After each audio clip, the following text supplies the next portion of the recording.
Let's hear about the underlying threads of outcome based education from Suresh Namboothiri, sir, entrepreneur, innovator, and an evangelist of OBE.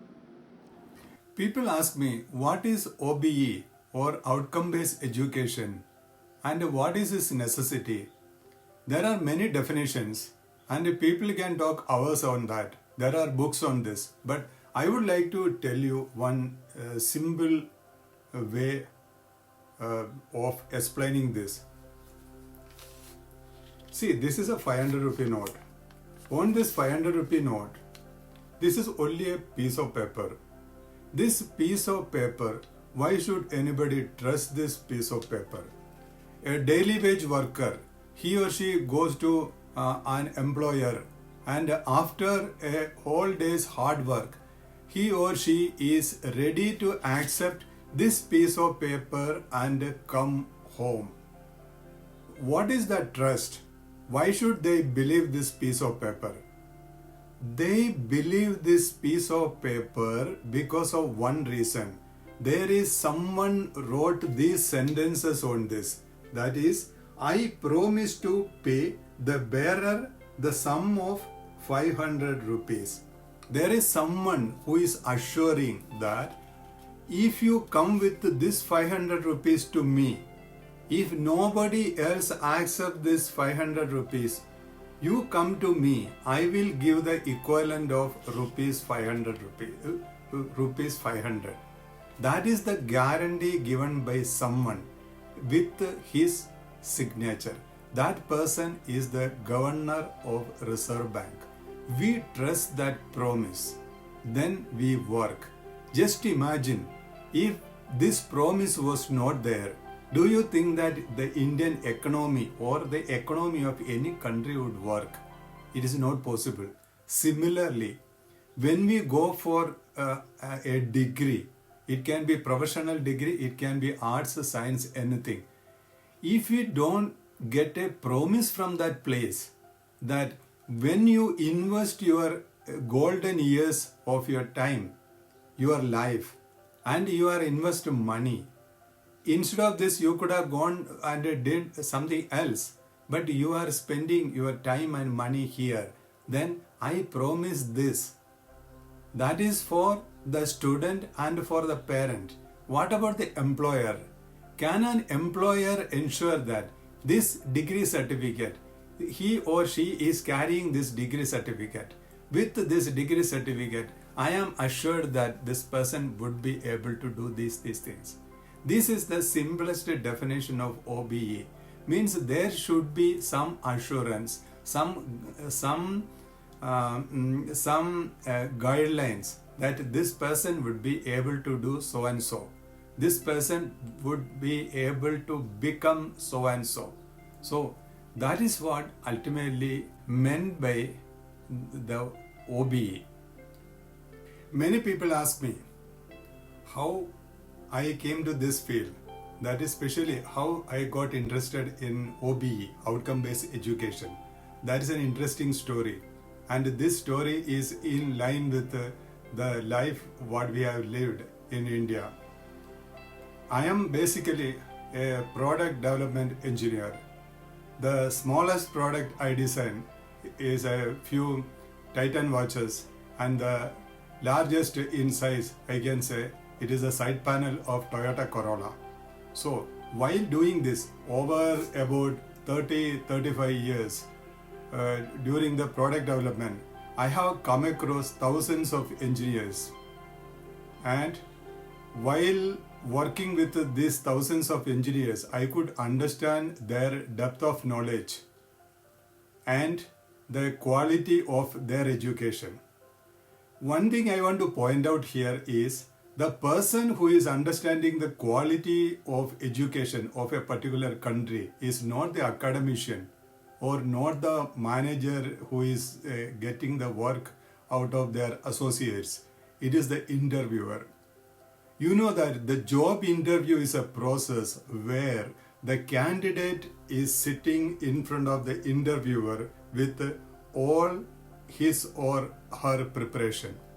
This preparation will ensure that they are sitting in front of the interviewer with their best of their abilities. And if this is what the best of their ability, then you can always understand what is the quality of education in a particular country. So I am blessed in that. I have conducted more than 12,000 interviews, right from senior engineer to vice president level. So from this insight, I got the curiosity why our country is like this. There was a time, if you see the history, ancient Indian education system, the students from all over the world, they used to come and stay in place like Nalanda, Takshashila, etc. They used to stay there for years together only to get an entry to those universities. Those universities, according to Encyclopedia Britannica, they were the Ivy League universities of that time. Then, how we came to this situation? So, this investigation led me in the years of 2000 to 2003 itself. I came to know about education psychology, Bloom's taxonomy, and Malcolm Baldrige criteria for educational excellence, etc., etc. So that really led me to this continuous interest in Indian engineering education system or education system, and then to OBE. As I told you earlier, the Nalanda University, Takshashila University, and many other universities were the Ivy League universities of the world of that time. But consider the situation now. Our students, they feel inadequate if they don't go for a foreign education. They feel less if their degree is only from India. And they hear that the people going from here abroad and studied abroad, they are becoming big. People remain here as a sediments, they are becoming small and they are suffering. Now the recent example itself is Ukraine. In Ukraine, if you go, there are 40% of students are from India. And who are all the other country students? They are all from backward African countries. There is no Chinese going to Ukraine for studying. There is no German going to Ukraine. Only Indians are going to Ukraine. Why we ended up such a situation? This is a question. Now, I will tell you about another question. This question was raised by our Honorable Prime Minister Sri Narendra Modi ji. He went to Canada in the year of 2015, I think 2015 April or May. There he addressed the complete Indian population over there. One of the questions he asked was that why there is no Google from India? Why no Microsoft emerged from India? This is a question. So this is a question. We are not speaking about quantity, we are speaking about quality. This is a question. So, we got really enthusiastic about finding answer for this question. This led us to do lot of research, and we found that there were so many surveys and studies conducted, but all those surveys and studies almost come to the same conclusion. They come to some very superficial conclusion. So we realized that this is not the reason, there is something else. So this led us to form a team of about 168 global professionals, and we were committed. We want to dig out what is this real reason. And first of all, we have to understand, we have to adopt a methodology that is much superior, much deeper, deep digging than the surveys conducted in the past. Therefore, in that search, we came to know about one particular style of survey called ethnographic survey. Ethnographic survey means that is not quantitative, it is qualitative. Means we have to even go into the lifestyle, problems faced, and economic situations of the students they are in our universities. Therefore, we formed a team and visited about 248 institutions across India, that right from Gujarat to Assam, from Tamil Nadu, Marthandam, to a place called Sundar Nagar in Himachal Pradesh. We personally met and spoke to some 37,000 stakeholders. Please don't think that all stakeholders are students. No. There are about 21,000 students, about 3,000, 4,000 academicians. There are training and placement officers. There are industrialists. There are interviewers.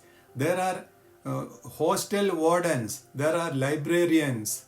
There are Xerox copy shop operators. There are doctors running clinic near colleges. So we could speak to these people, and everyone has got something to contribute. That is the speciality of this. So this is the ethnographic survey we invested and we conducted over 4 years. So what we have developed our opinion is based on this survey. From this, we could understand if OBE has to be successful here in India, what are the prerequisites? For understanding these prerequisites, it is important to understand the underlying threads of this country. What I told you now, that is the basis of our OBE platform called IMAX.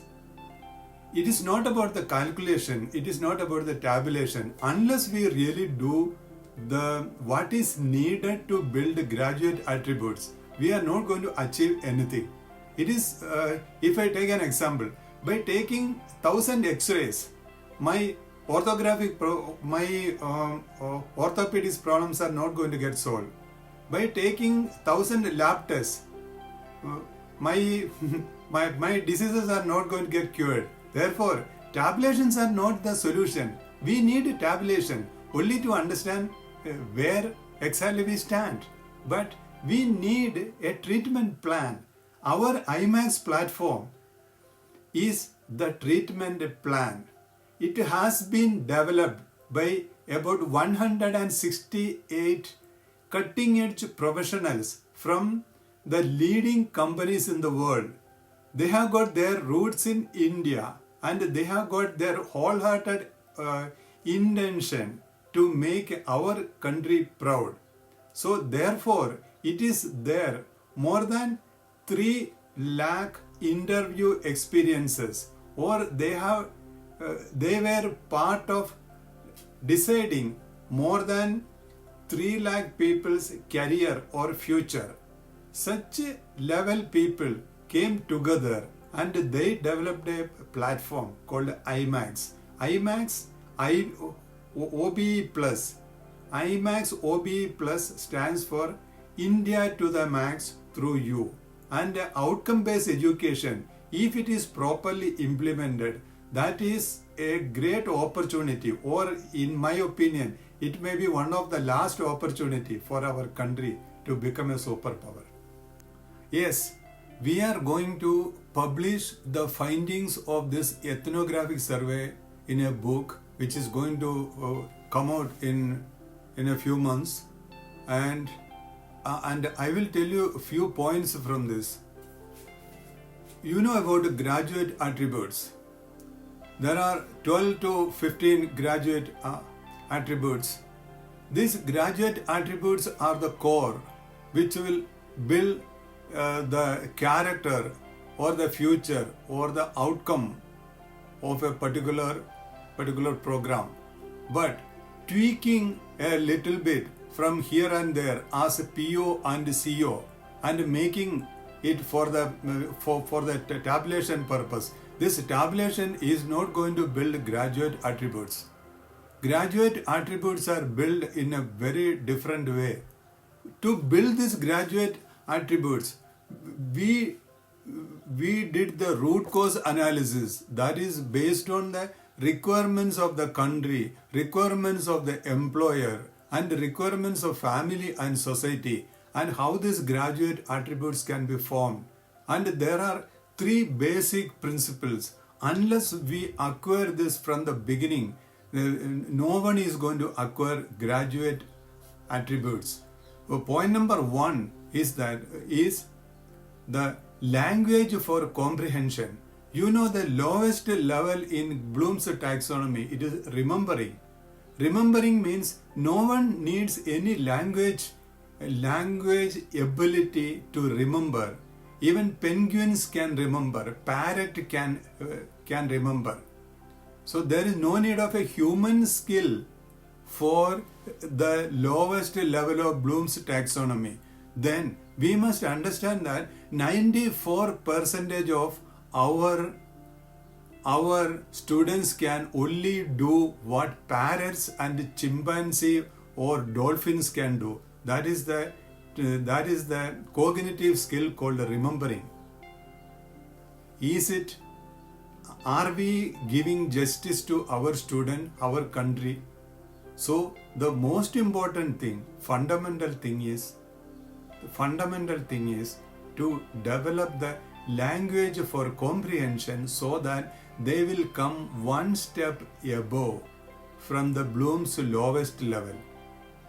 That is what the first fundamental requirement. Second fundamental requirement is critical and creative thinking. Critical thinking skills are developed, they are taught. Critical thinking skills must become part of the classroom exercises or the conversation. So how to develop critical thinking skills in their discipline. Third point is, no one can invent anything, no one can develop anything new unless they have got more and more idea exposure. This idea exposure will give more imagination to students. This idea exposure and worldview is the third important point. Even though I could explain only in 3 points due to lack of time, but our team who has gone through this entire process, they are a team of vice presidents, CTOs, CFOs, and project managers. They deal with the latest technologies, and they deal with students from various countries, and they understand that without this, India doesn't have a future.